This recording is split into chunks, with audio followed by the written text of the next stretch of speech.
PNV, thanks for coming on from Philadelphia. I promise I'm going to give you a chance to say some things about the DNC, but I want to ask you a couple of Republican National Committee questions first. First of all, what about all this controversy now over Russia and the Clinton campaign saying the DNC hack may have been done by Russia to help Trump? They're trying to connect all those dots. Are they connected? I don't think so. I don't know who hacked into the DNC server. Was it Russians? Maybe it was the Tajikistanis. I mean, these are like, grasping for straws. Look, they're trying to get through their week, and the reality is, whether it was the Russians or the Ukrainians or the Mongolians, they didn't write the emails. The Democrat senior staffers wrote the emails and perpetrated a fraud upon the Democrat grassroots and their voters and the American people. So they can keep spinning all day long, but they wrote the emails. I guess what I'm wondering is Robbie Muko, as you know, is Hillary Clinton's campaign manager, said there's this disturbing picture connecting the platform change that was orchestrated by the Trump campaign to make it, as some have described, more pro-Putin, more pro-Russian. Is that platform change something you agree with, sir? No, this is all a bunch of garbage. They don't have any evidence of any hacking from what country. They have no idea. They're just spinning, and they've got this little narrative now to try distract, which you led with, and I'm not quarreling with you, John, but you led with some sort of Russian conspiracy theory when the news of the day is that the Democrats have been in the back pocket of Hillary Clinton for an entire year. And we've got 45% of the delegates in Philadelphia that were for Bernie Sanders. They should be outraged. I didn't know that was the news of the day. I assumed all along the DNC was in the tank for Hillary Clinton, didn't you? Just one last question. When you see the evidence, you're right. You're right about that. We all knew that. But when you actually see the evidence and you're actually going, some of this stuff's pretty disgusting. I mean, you're going after the faith of Bernie Sanders as a wedge orchestrated by the DNC. And it's pretty stunning stuff, to tell you the truth. I'll just ask you one last question about the Russia stuff. Do you agree with the platform change that was made?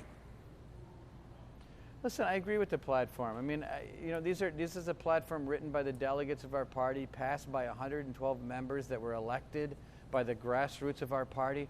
It's very different than the Democrats. They have 15 people appointed by Debbie Wasserman Schultz. In our case, they're elected by the folks in the states.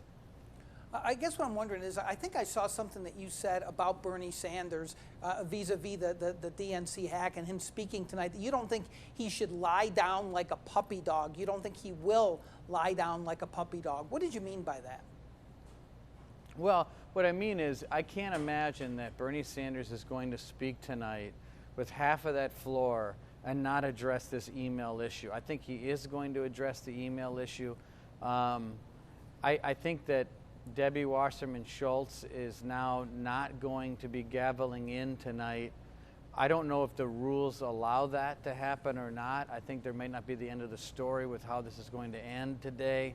So I think ignoring all of that, John, is going to be impossible for Bernie Sanders. And if he ignores it, then yeah, he'd be lying down like a puppy dog.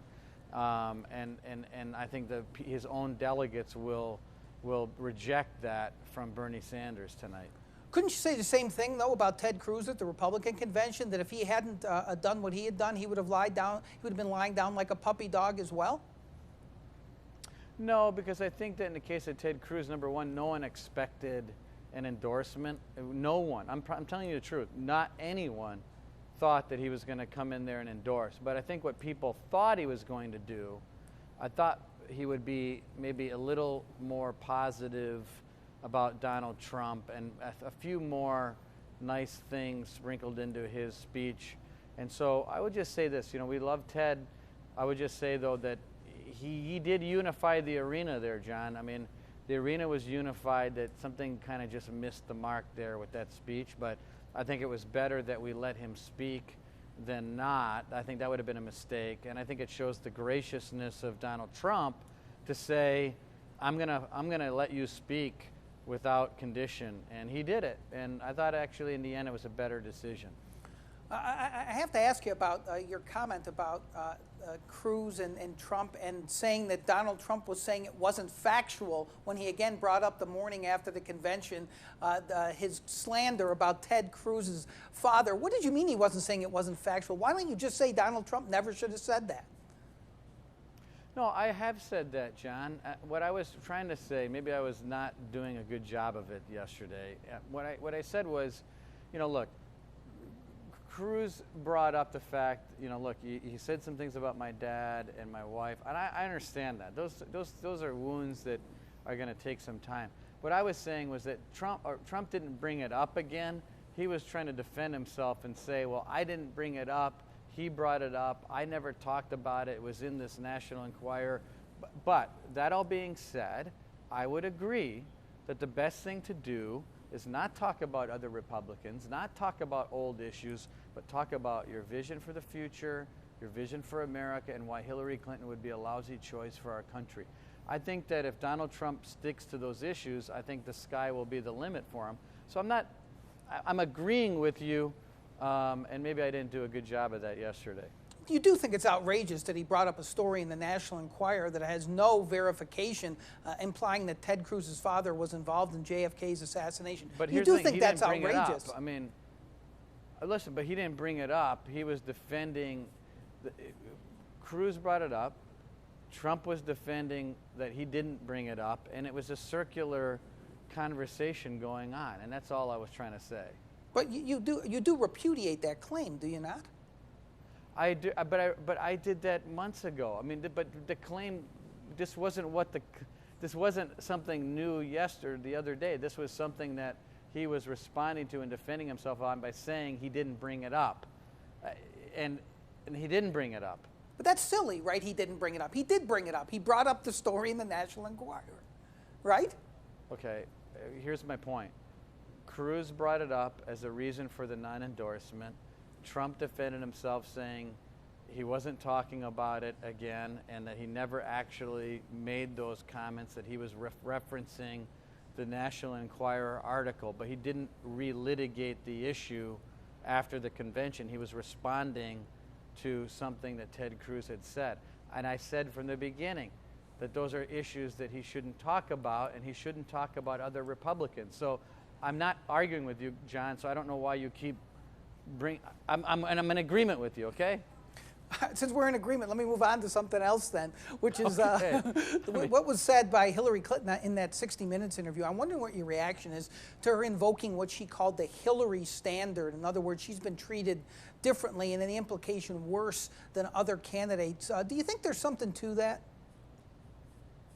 In that Hillary Clinton claims that she's been treated worse? Yeah, she said there's a different standard for her than for other candidates. Didn't you watch the interview?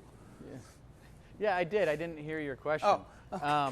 No, I mean it's hypocrisy. I mean, if anything, she's had the opposite luxury. She's had the luxury of having the National Party grease the wheels for her the entire time, whether it be the debates, whether it be the convention, whether it be the rules, whether it be their staffers helping her with the nomination process. I mean, we're seeing it all unfold. The story's been written for Hillary a long time ago, and people that are supporting Bernie Sanders should be outraged. And so you don't think that there's something to the fact that there's been all these conspiracy theories over the years? Remember the vast right-wing conspiracy, Mr. Chairman? You don't think there is something to that? No, I think that she's had a life of luxury built on politics. She's gained tremendous wealth from politics. Her family is rich because of politics. She's the presumptive nominee of the Democrat Party because of the fact that she's had it made in politics, and people have helped her and aided and abetted her entire life. Last question, Mr. Chairman. Including the DOJ and the FBI. Last question, Mr. Chairman. There have been a lot of published reports about requests to not a native, but a Las Vegan, Sheldon Adelson, about giving you $6 million to help make up a shortfall. Did he give you the $6 million? It's not my $6 million. It's not my shortfall. It's the host committee in Cleveland. We've fulfilled our $14.5 million commitment to the convention, and the letter's not from me. It's from the host committee, and I don't know whether he gave money or not, because that's soft money and I'm a hard money committee. You think he'll help to defeat Hillary Clinton, Sheldon Adelson? I think so. I mean, he's been good to our party. He's been good to our country. We appreciate and love him and the family very much, and he's a very generous person to a lot of different people. All right, Mr. Chairman, it's been a pleasure talking to you. Thanks for taking the time from Philadelphia. Thank you, John.